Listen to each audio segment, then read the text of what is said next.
भक्तों, श्री नारद जी महाराज को विश्वास हुआ हरिद्वार की पावन सी धरा पर शुरू हुई भागवत की कथा। 4 आसन लगाई गई सनकादियों के लिए और कथा चालू हुई। सदा सेव्या सदा सेव्या श्रीमद्भागवती कथा। हाँ, भागवत कितनी बार श्रवण करें? बोले भागवत बार बार श्रवण करो।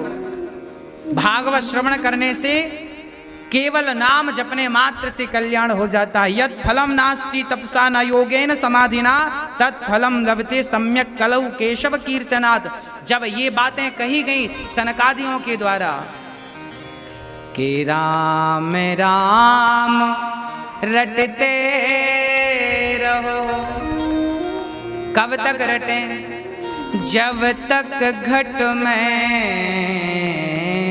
प्राण, कभी तो दीन दयाल के भनक पड़ेगी कान। कभी तो सुनाई पड़ेगा ना। तो भगवान का नाम नारद जी ने जब सुना, भगवान का नाम गाइए, कथा निरंतर सुनिए। जैसे ही महिमा भागवत की सुनी भक्ति महारानी वृंदावन से, कथा हुई हरिद्वार में, नारद जी मुख्य यजमान बने, 3 आसन खाली लगाई गई, भक्ति महारानी और ज्ञान वैराग्य का संकल्प हुआ। और जैसे ही महिमा हुई नाम की भागवत की, भक्ति का दुख दूर हो गया।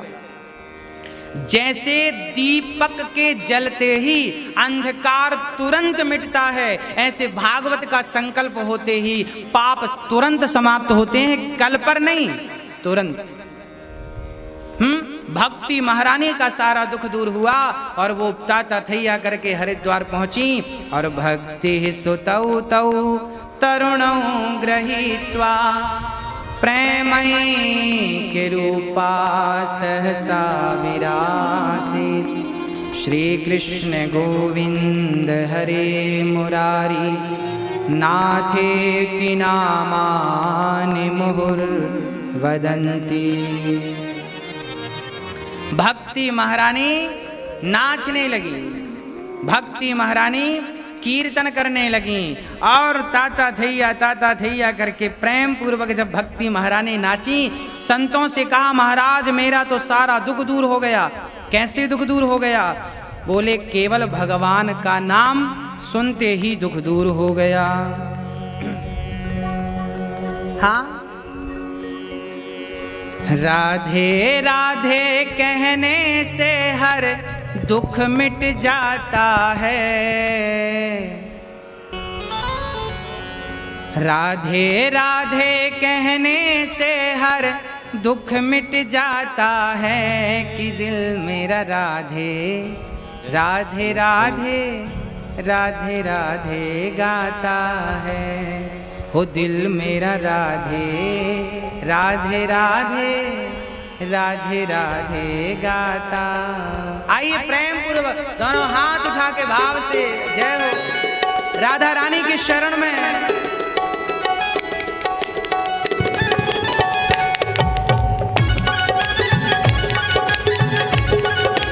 हरि बोल।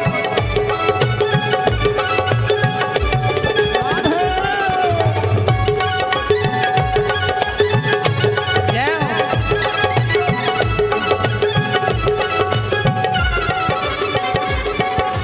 राधे राधे कहने से हर दुख मिट जाता है। राधे राधे कहने से हर दुख मिट जाता है। राधे राधे कहने से हर दुख मिट जाता है। राधे राधे कहने से हर दुख मिट जाता है। राधे राधे कहने से हर दुख मिट जाता है कि दिल मेरा राधे राधे राधे राधे राधे गाता है। कि दिल मेरा राधे राधे राधे राधे राधे गाता है। कि दिल मेरा राधे राधे राधे राधे राधे गाता है। राधे राधे राधे राधे ओ राधे राधे आ राधे राधे। राधे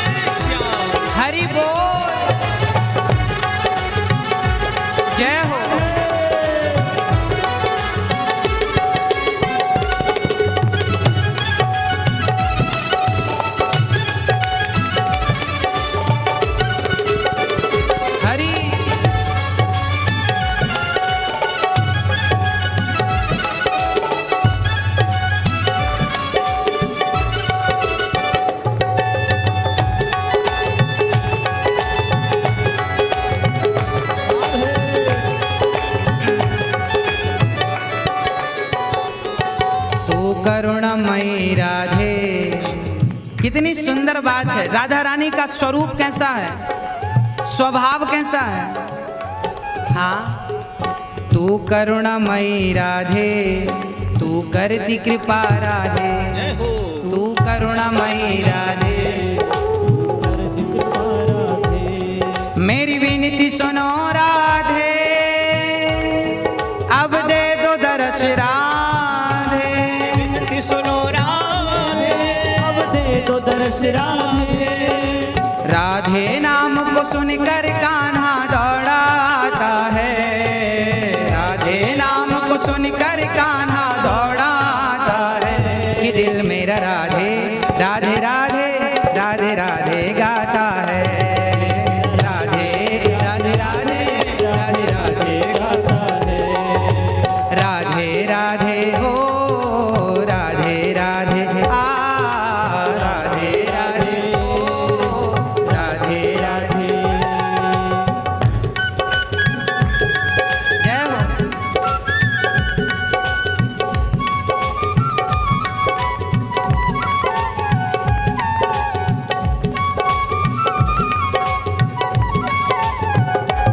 राधे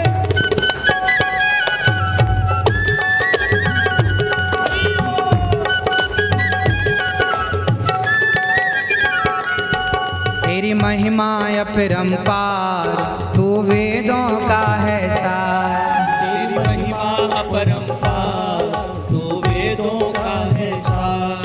तू सृष्टि का आधार, तुझ कहते हैं दाता, आधार तुझ कहते हैं दातार। तेरी महिमा सुन कर के हर सुख मिल जाता है, तेरी महिमा सुनकर हर दुख मिट जाता है।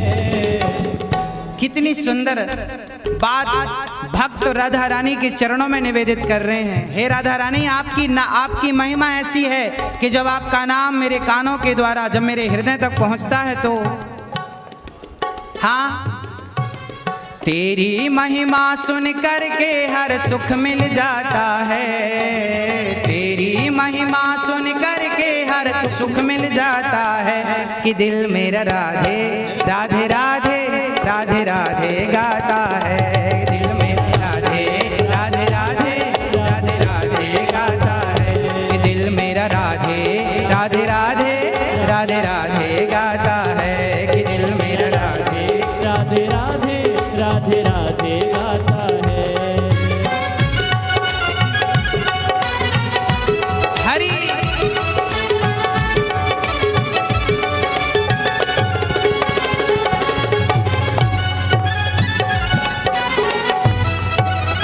जय हो।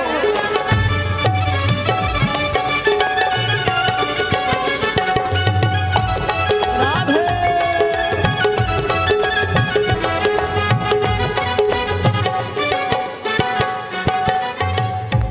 अब ये मेरी अपनी प्रार्थना है। हे राधा रानी, भक्तों पे बरसती है दिन रात तेरी रहमत, भक्तों पे बरसती है दिन रात तेरी रहमत। तू जितना दे मुझको मैं उतने में सहमत, तू जितना दे मुझको मैं उतने में सहमत। भक्तों पे बरसती है दिन रात तेरी रहमत, भक्तों पे बरसती है दिन रात तेरी रहमत। तू जितना दे मुझको मैं उतने में सहमत, जितना दे मुझको मैं उतने में सहमत।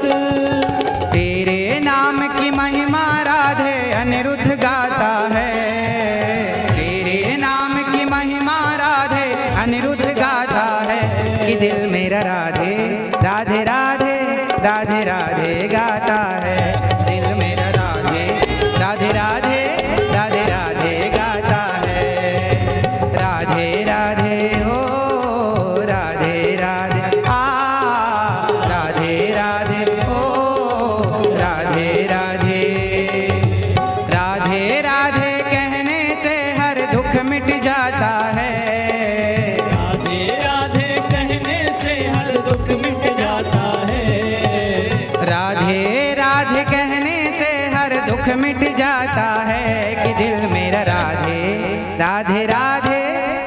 राधे राधे गाता है दिल मेरा राधे राधे राधे राधे राधे गाता है दिल मेरा राधे राधे राधे राधे राधे गाता है कि दिल मेरा राधे राधे राधे राधे राधे गाता है।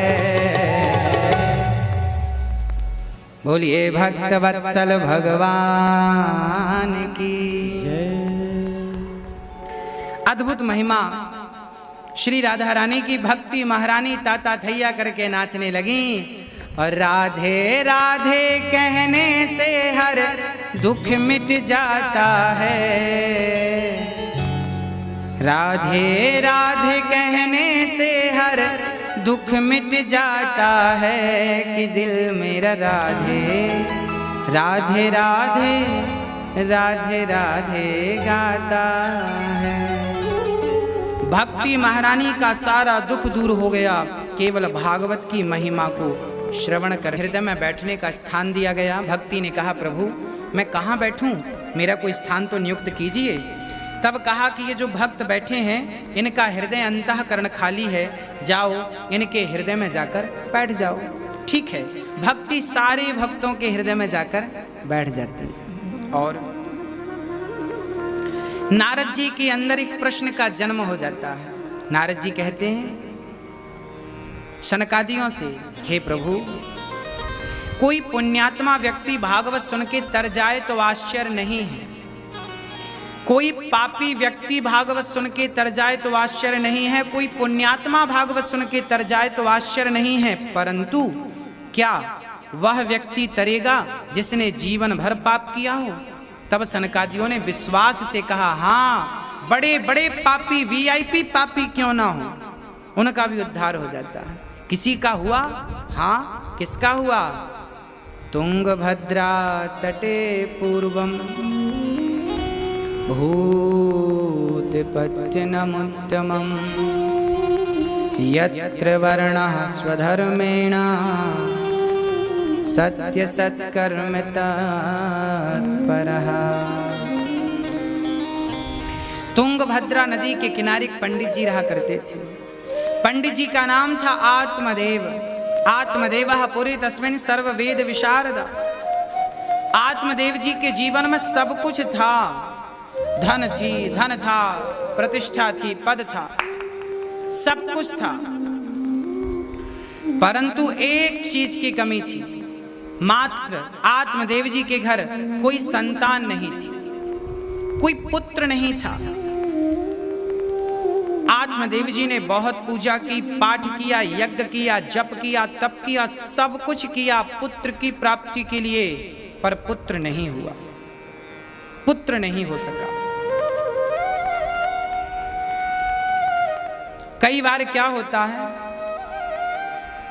कि हम संसार की कामना करने लग जाते हैं। एक सज्जन हमसे कहते हैं गुरुजी हमारे पुत्र नहीं हैं, अब हम भगवान को क्यों माने?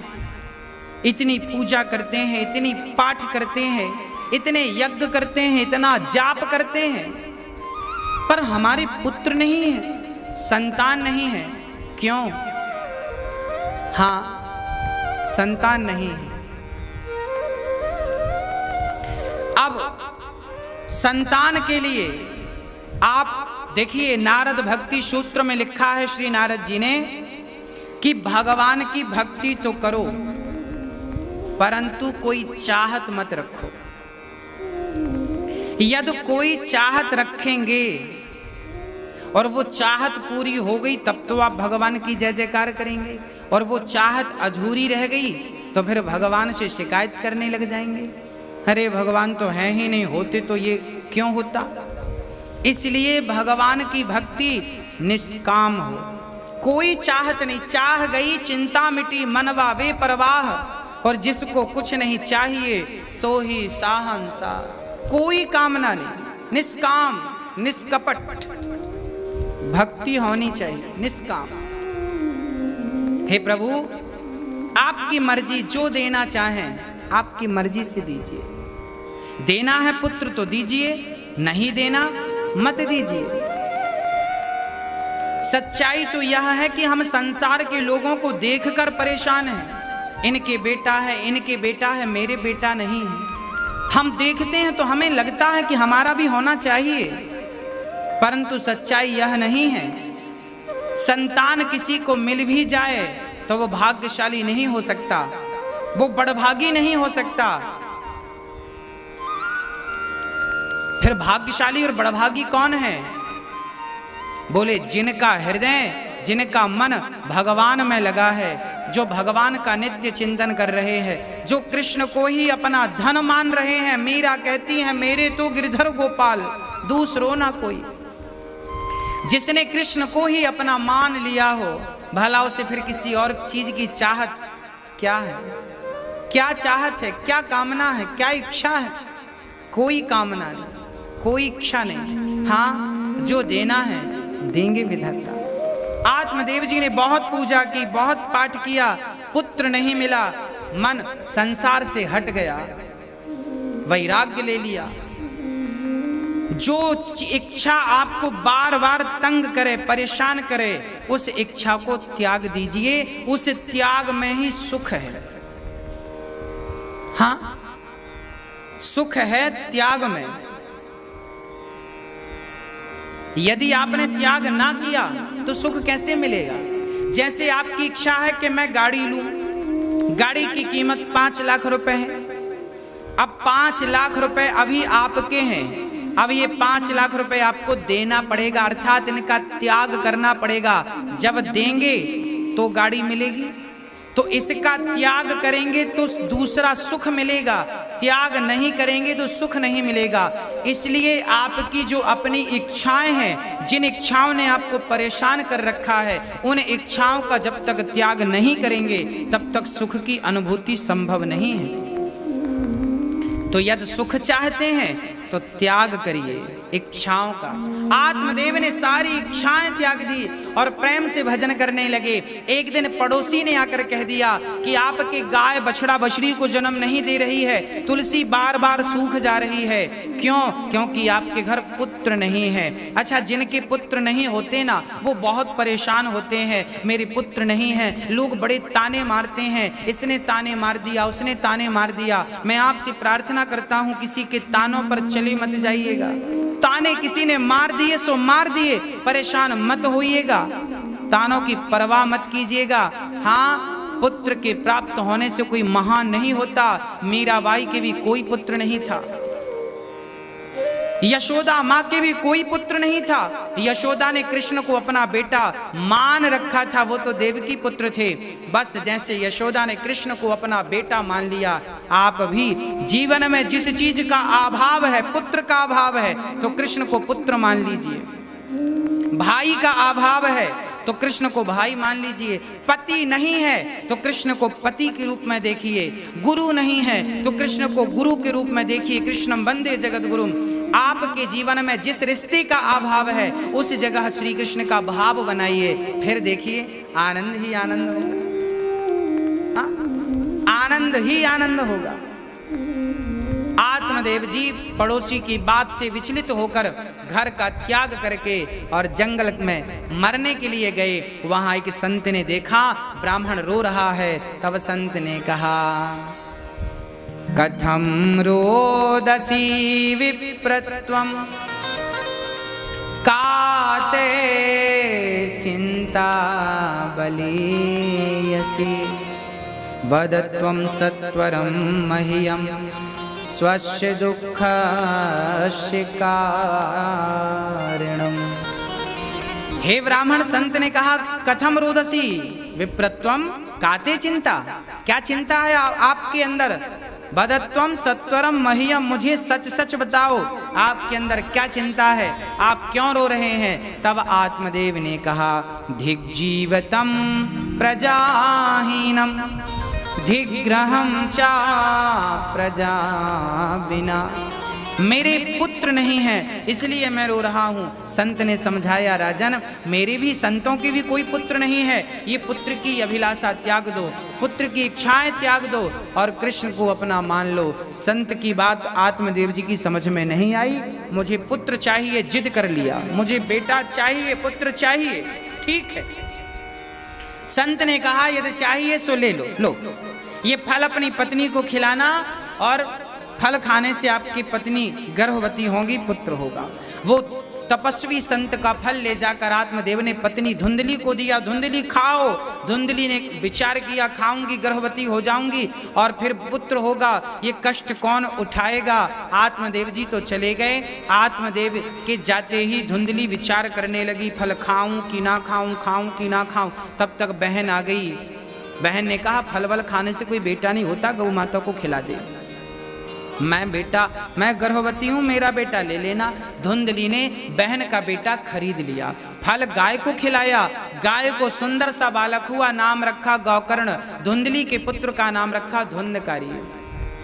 अंत में क्या हुआ, धुंधकारी जब बड़ा हुआ तो बड़ा दुष्ट हुआ कि यत काले न तौ जातौ तरुणौ तनया बुभौ। गौकर्णः पंडितो ज्ञानी धुंधकारी महाखलः। महाखल दुष्ट धुंधकारी। एक दिन धुंधकारी अपने पिता से कहते हैं पिताजी मुझे धन दो। पिता ने कहा तूने सारा जुआ में नाश कर दिया धन का, अब कहां से लाऊं। आपने जमीन में गाड़ रखा है, निकालो। पिता ने कहा कुछ नहीं है, ये गलतफहमी मत पाल।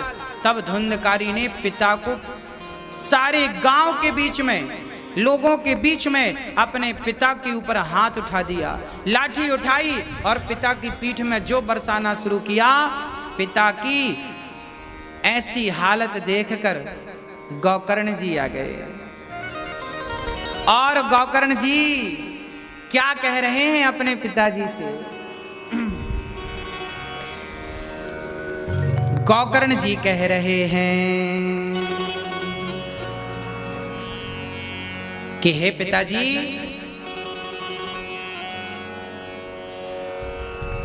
गौकर्ण जी बड़ा उत्तम कोटि का ज्ञान दे रहे हैं। गौकर्ण जी महाराज पिता को समझा रहे हैं पिताश्री इतने उदास ना होइए आप, इतने परेशान मत होइए आप, क्योंकि देहे स्थिमांस रुधिरे विमतिं त्यजत्वं जाया सुतादिषु सदा ममतां विमुञ्च। पश्यानिशं जगदिदं क्षणभङ्गनिष्ठं वैराग्यरागरसिको भवभक्तिनिष्ठः। पिताजी ये शरीर हमारा हाड़ मांस का है। आत्मदेव जी ने कहा पिताजी आप कहते हैं ये पत्नी मेरी है, ये पुत्र मेरा है, ये परिवार मेरा है, आप ये बताओ क्या ये शरीर आपका है। अरे जो शरीर हमारे पास है, ये आँख, ये नाक, ये कान, ये हाथ, ये पाँव, ये शरीर जो हमारे पास है, कल को हमें ये शरीर भी छोड़कर जाना पड़ेगा। हमारा ये शरीर भी हमारा साथ नहीं निभाएगा।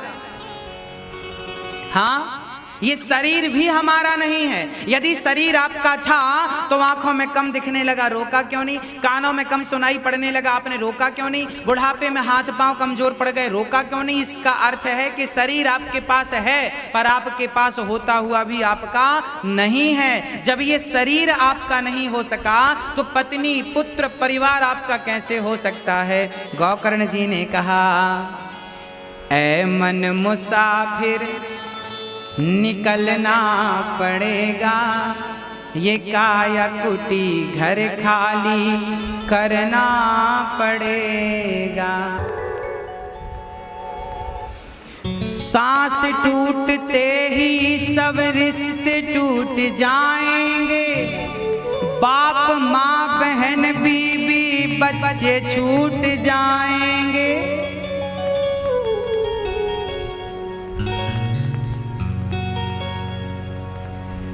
किस कदर तू खोया है इस जहां के मेले में, तू प्रभु को भूला है पड़ के इस झमेले में।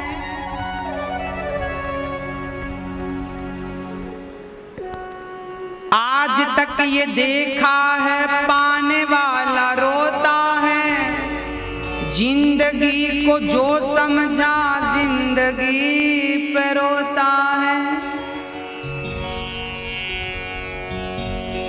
मिटने वाली दुनिया का एतबार करता है, क्या समझ के तू आखिर जग से प्यार करता है।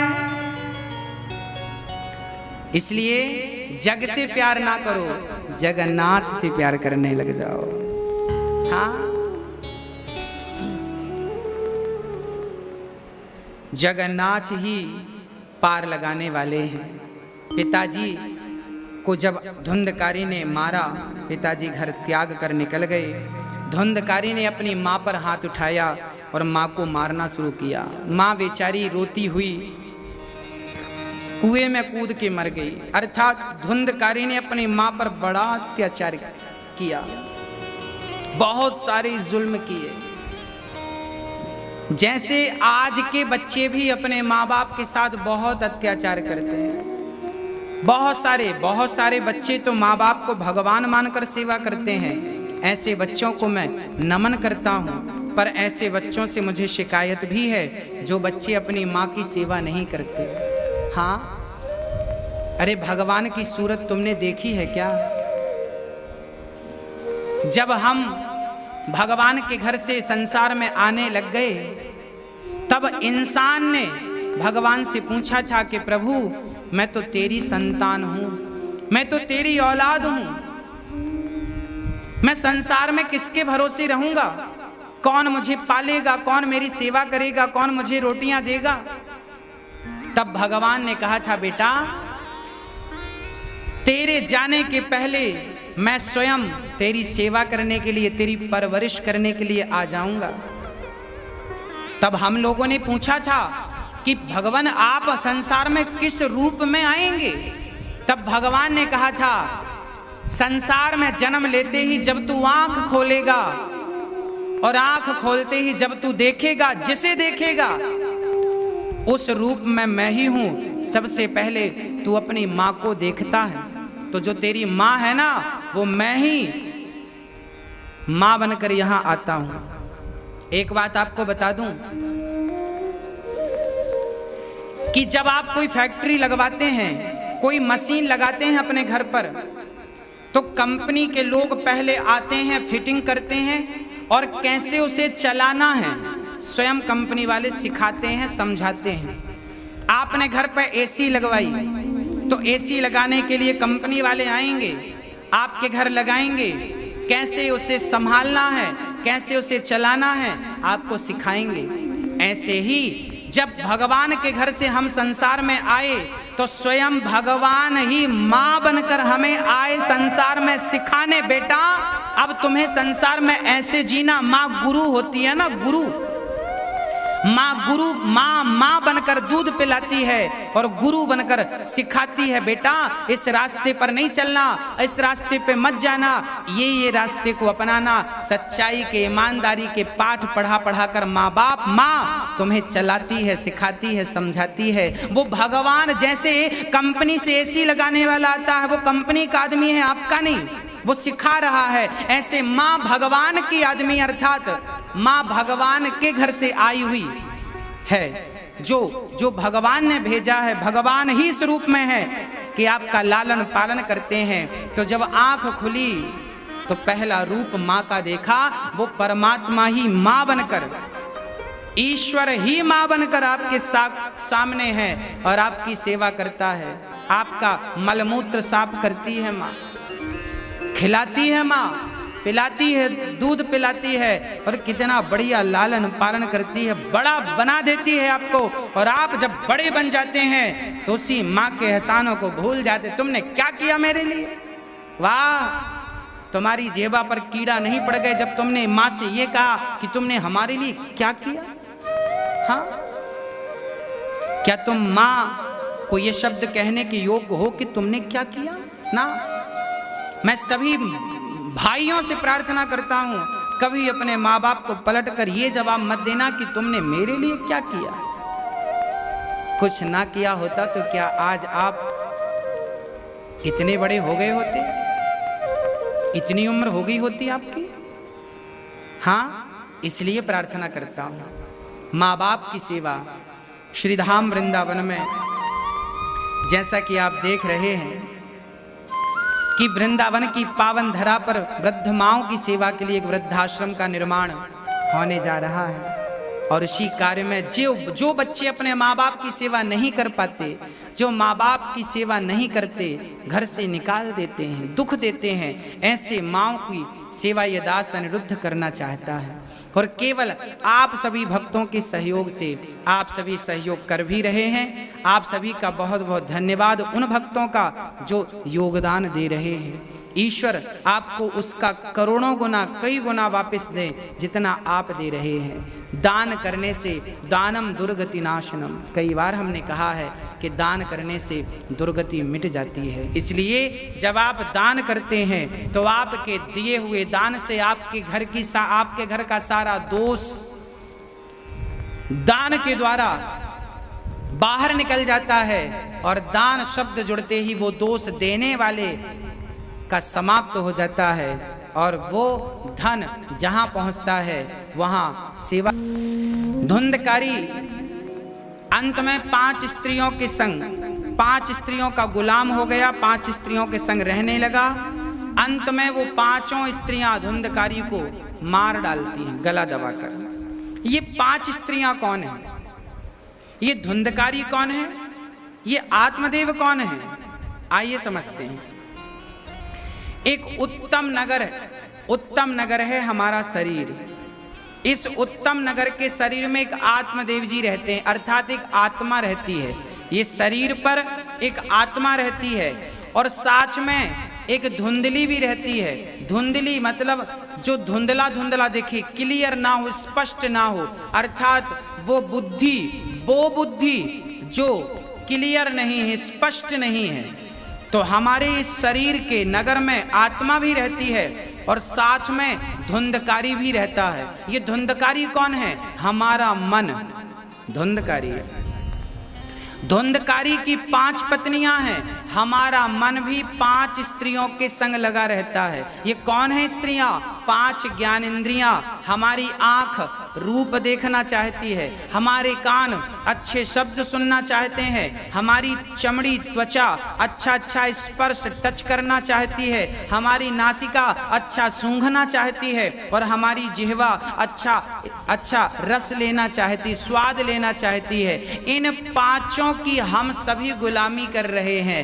हम सभी या तो अच्छा देखना चाहते हैं, या अच्छा सुनना चाहते हैं, या अच्छा स्पर्श करना चाहते हैं, या अच्छा खाना या अच्छा सूंघना चाहते हैं। धुंधकारी इन 5 का गुलाम हुआ।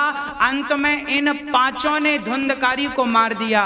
अथवा अंत में हम सारे लोग अपनी इच्छाओं की पूर्ति करने के लिए घूम रहे हैं, सारे लोग अपनी इच्छाओं के लिए चल रहे हैं। मैं आपको कह दूं कि हम पूरे हो जाएंगे पर हमारी इच्छाएं कभी पूरी नहीं होंगी। अंत में उन इंद्रियों ने, इच्छाओं ने धुंधकारी को मार दिया, अर्थात हमारी इच्छाएं ही हमारी जान ले लेती हैं। हाँ, सारी दुनिया हम आपाधापी में उलझे रहते हैं और भगवान में मन नहीं लगाते। और यही दुर्गति धुंधकारी की हुई। जब वो विषयों में मन लगाए हुए मर गया तो अंत में क्या हुआ? गौकर्ण जी प्रेत बन गया।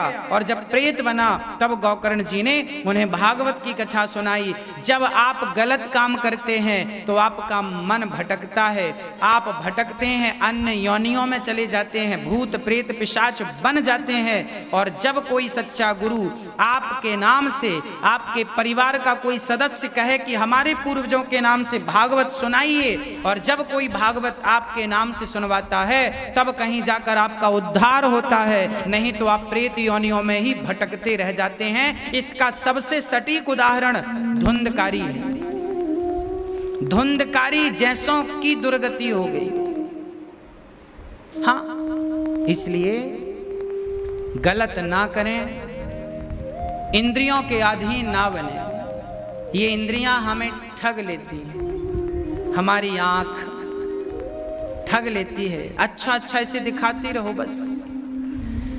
आदमी अंधा हो जाता है पर देखने की इच्छाएं समाप्त नहीं होती। व्यक्ति बहरा हो जाता है पर सुनने की इच्छाएं समाप्त नहीं होती। शरीर बूढ़ा हो जाता है पर भोगों की इच्छाएं समाप्त नहीं। कितनी ये छल लेती हैं इंद्रियां, हमें पता ही नहीं चलता।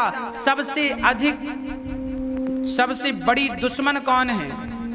हमारी अपनी इंद्रियां, हमारी अपनी अनंत इच्छाएं। हमारा मन हमारा दुश्मन नहीं है, हमारा दुश्मन है। हम बाहर के दुश्मन को तो ढूंढ लेते हैं, बाहर के दुश्मन से तो बच जाते हैं, पर भीतर के दुश्मन से बच पाना बहुत कठिन है। इसलिए कहता हूं हर क्षण गोविंद नाम जपो और कहते रहो, हे नाथ मैं आपको कभी भूलूं नहीं, हे श्याम सुंदर मैं आपको कभी भूलूं नहीं, हे दीनानाथ मैं आपको कभी भूलूं नहीं। और जब आप भगवान की चरण शरण ग्रहण करेंगे तो मुझे विश्वास है कि आप इन इंद्रियों से बच जाएंगे, इनके अत्याचार से बच जाएंगे।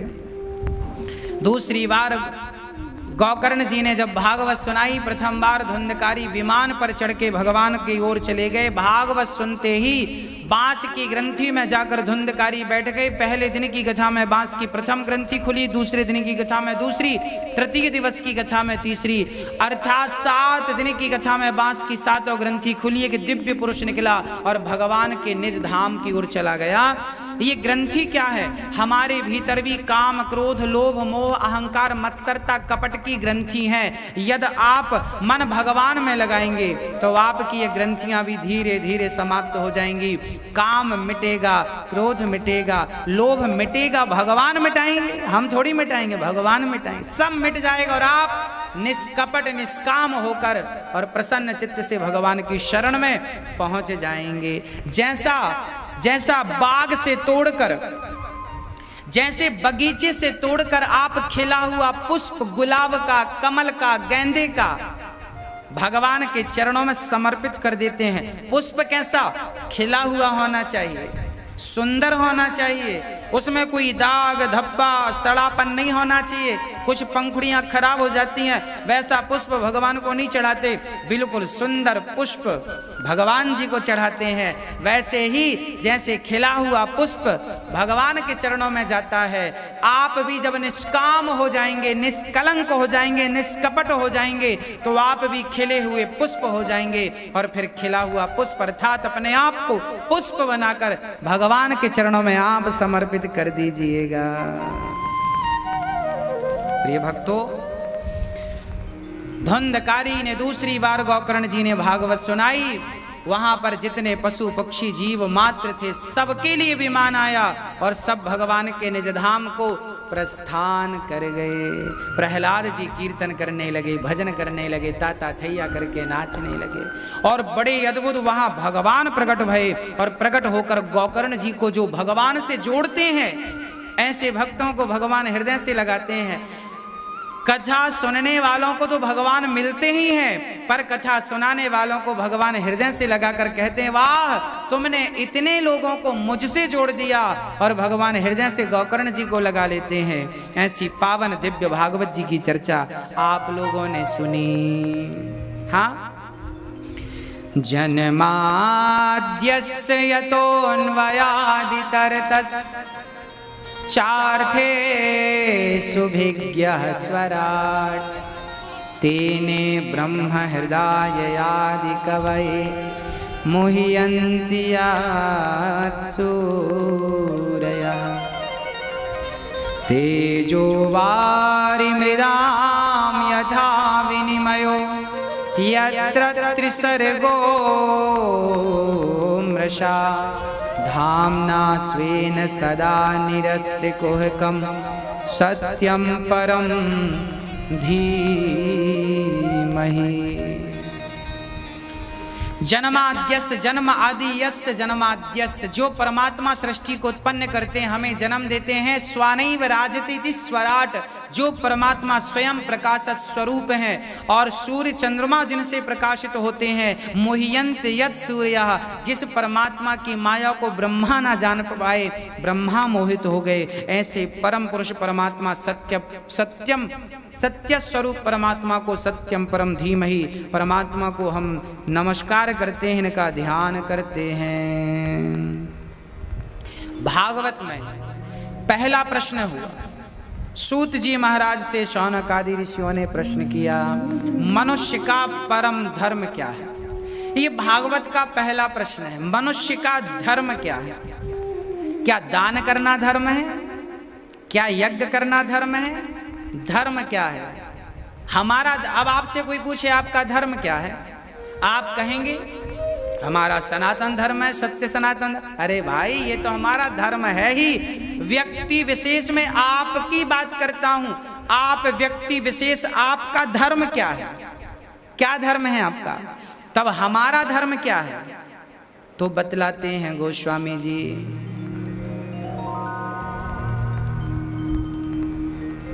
सत्य बराबर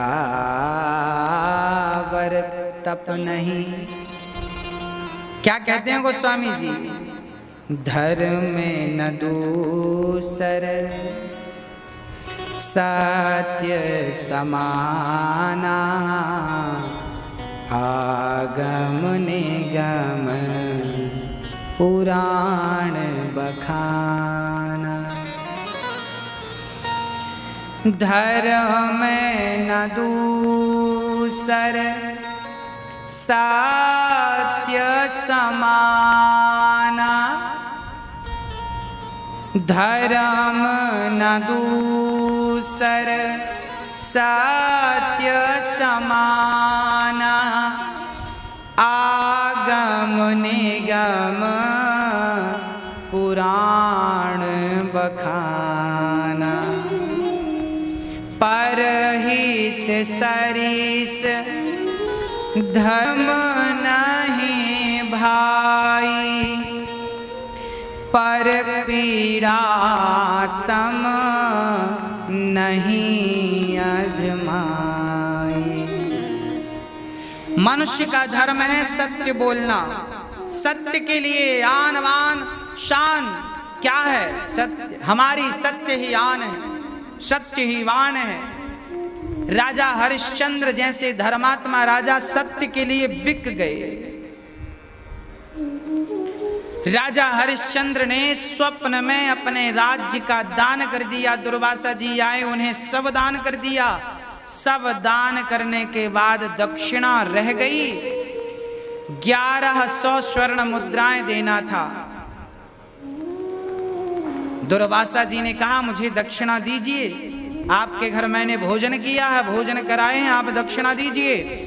जबकि हरिश्चंद्र ने उसके पहले पूरा राज्य दे चुके थे, अब दक्षिणा कहां से लाएं? तब मजदूरी करने निकल गए हरिश्चंद्र। पत्नी तारा को लेकर, पुत्र रोहित को लेकर घर से निकल गए। महीने भर बीत गए, काम कहीं नहीं मिला। अब लग रहा है प्राण त्याग दें। गंगा जी के तट पर काशी पहुंच गए।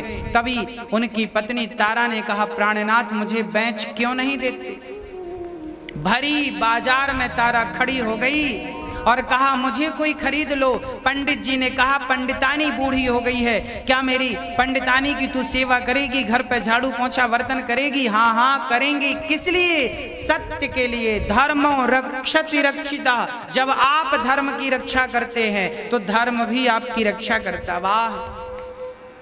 श्री तारामती पंडित जी के हाथों 500 स्वर्ण मुद्राओं में बिक गई।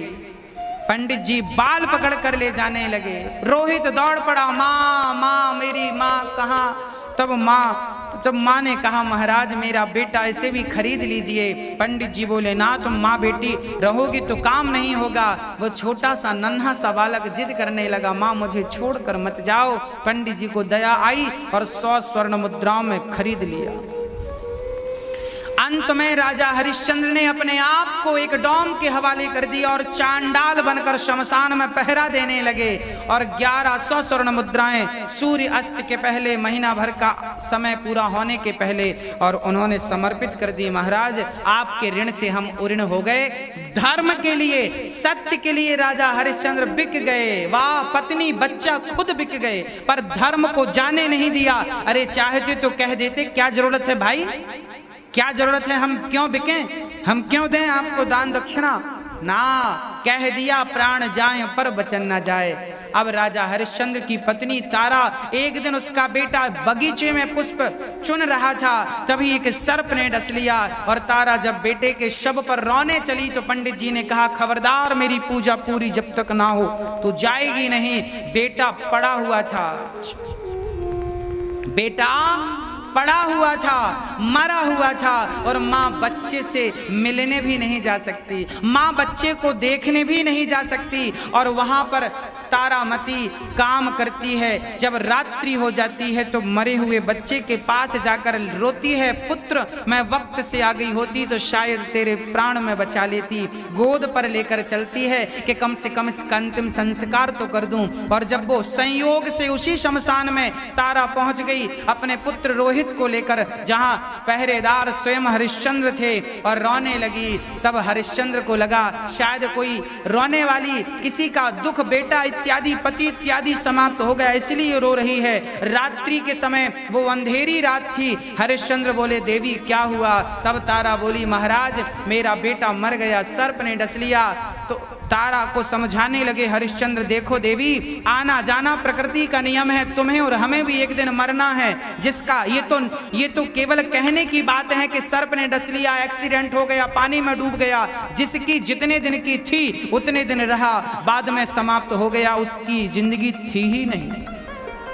हरिश्चंद्र बहुत बढ़िया समझा रहे हैं। तभी तारा ने कहा, महाराज, मुझे दुख इस बात का नहीं कि मेरा बेटा मर गया, बल्कि दुख इस बात का है कि कल को इसके पिता मिलेंगे और कहेंगे कि मेरा रोहित कहाँ है। तो मैं क्या जवाब दूंगी? रोहित नाम सुना। हरिश्चंद्र बोले, देवी, ये नाम रोहित, आपके बेटे का नाम रोहित है? हाँ हाँ, तो आपका नाम क्या है? कहा, मेरा नाम तारा है। हरिश्चंद्र समझ गए कि ये मेरी पत्नी। अब तारा समझ गई, आपका नाम क्या है महाराज? मेरा नाम हरिश्चंद्र था। तारा तो अपने बेटे का दुख भूल गई और पति की ये हालत देख करके, चांडाल शमशान में मुर्दे जल रहे हैं, हरिश्चंद्र वहीं पर खड़े हैं, कफन ले रहे हैं। खाने को क्या? बोले, मुर्दे के पास जो लोग लाकर भोजन छोड़ जाते हैं वही भोजन शमशान का हरिश्चंद्र खाते हैं, कफन ही पहनते हैं, कफन ही ओढ़ते हैं। जब पति की देखी, तारा पुत्र का मरना भूल गई और पति की हालत पर चीख चीख कर रोने लगी, विधाता, हमने तेरा क्या बिगाड़ा था कि आज ये स्थिति आकर खड़ी हो गई। तब तारा समझाने लगे, देवी, विधाता को कुछ कहने से क्या फायदा। हाँ, जैसे हमने कोई पाप किए होंगे उसकी सजा हमें मिल रही है, तो क्या तुम ये चाहती हो कि हम संतों को दान ना करते? ना ना देवी, ये जीवन तो थोड़ा है, मर जाएंगे हम सभी, पर धर्म नहीं मरना चाहिए। हम मर जाएं तो मर जाएं, पर हमारे अंदर का धर्म, हमारे अंदर का सत्य नहीं मरना चाहिए। हरिश्चंद्र की ये बातें सुनकर तारा उनके चरणों में गिर पड़ी। और तारा और हरिश्चंद्र ने सोचा कि चलो, अब जीने से कोई लाभ नहीं।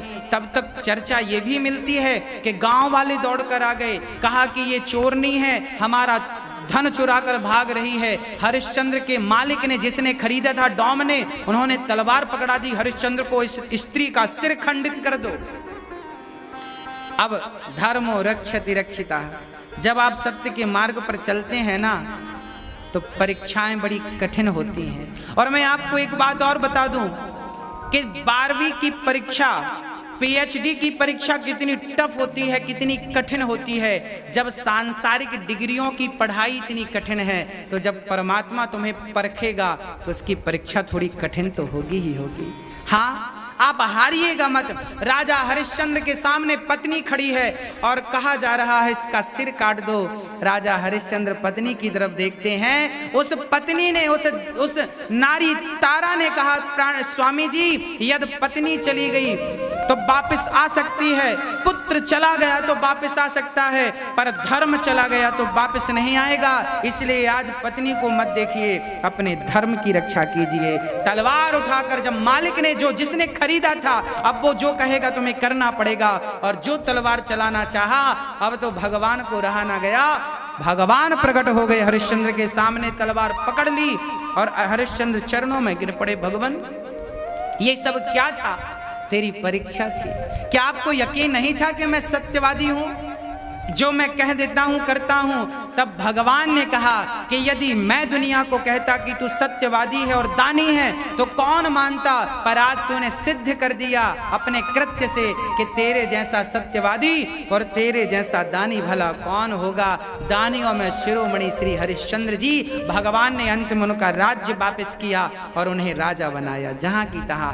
ये कथा छोटी सी हमें ये सिखाती है कि कितनी भी विषम परिस्थितियां आ जाएं, अनुकूल स्थितियां हों, तब तो सभी धर्म का पालन करते हैं, पर ऐसी प्रतिकूल परिस्थिति में भी आप अपने धैर्य को, अपने सत्य को ना छोड़ें। यही हम मनुष्यों का धर्म है। यही गोस्वामी जी कहते हैं कि धर्म है ना दूसर सत्य समाना और आगम निगम पुराण बखाना।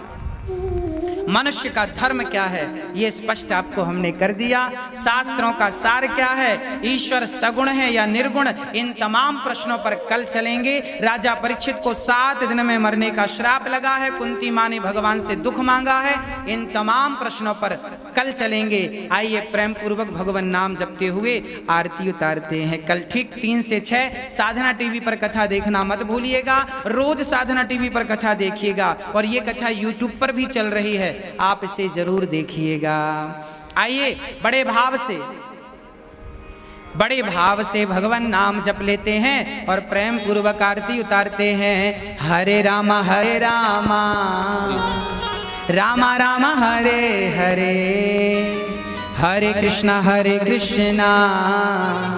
कृष्णा कृष्णा हरे हरे, हरे रामा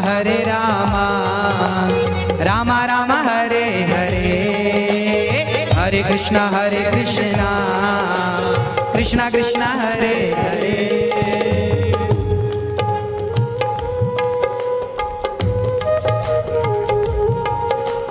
हरे रामा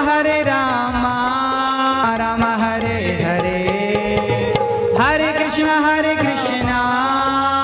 कृष्णा कृष्णा हरे हरे, हरे रामा हरे रामा रामा रामा हरे हरे, हरे कृष्णा कृष्णा कृष्णा हरे हरे। आइए प्रेम पूर्वक आरती। हरि ओम माँ ओम चंद्रमा मनसो जात चक्षुः सूर्यो अजायत श्रोत्राद्वायुष्य प्राणस्य मुखादग्निरजायत। मन में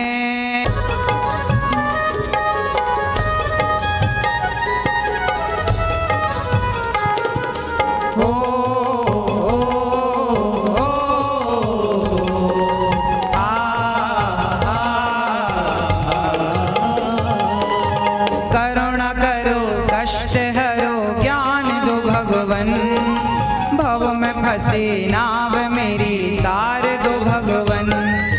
करुणा करो कष्ट हरो ज्ञान दो भगवन, भाव में फंसी नाव मेरी तार दो भगवन। करुणा करो कष्ट हरो ज्ञान दो भगवन, भाव में फंसी नाव मेरी तार दो भगवन। करुणा करो ज्ञान दो भगवन, भाव में फंसी नाव मेरी तार दो भगवन। दर्द की दवा तुम्हारे पास है, दर्द की दवा तुम्हारे पास है। ओ जिंदगी दया की है भीख मांगती, मन में बसा कर तेरी मूर्ति उतारूं मैं गिरधर तेरी आरती। हरि बोल, जय हो।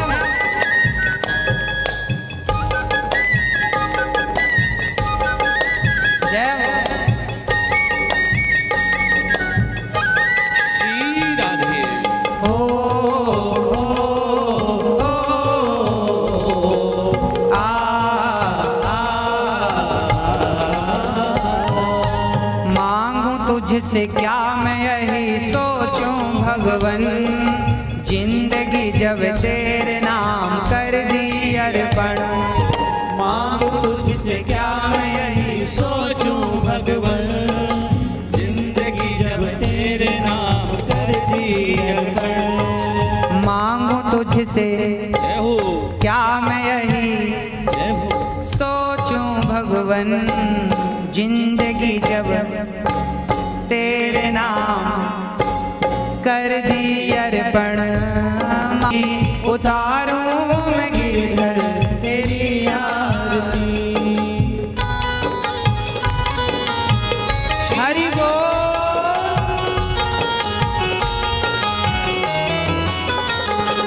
करे छेड़े बिनाता, वेद तेरी महिमा गाएं, संत करें ध्यान, नारद गुण गान करें, छेड़ वीणा तान। वेद तेरी महिमा गाए संत करे ध्यान, नारद गुणगान करे छेड़े बिनाता।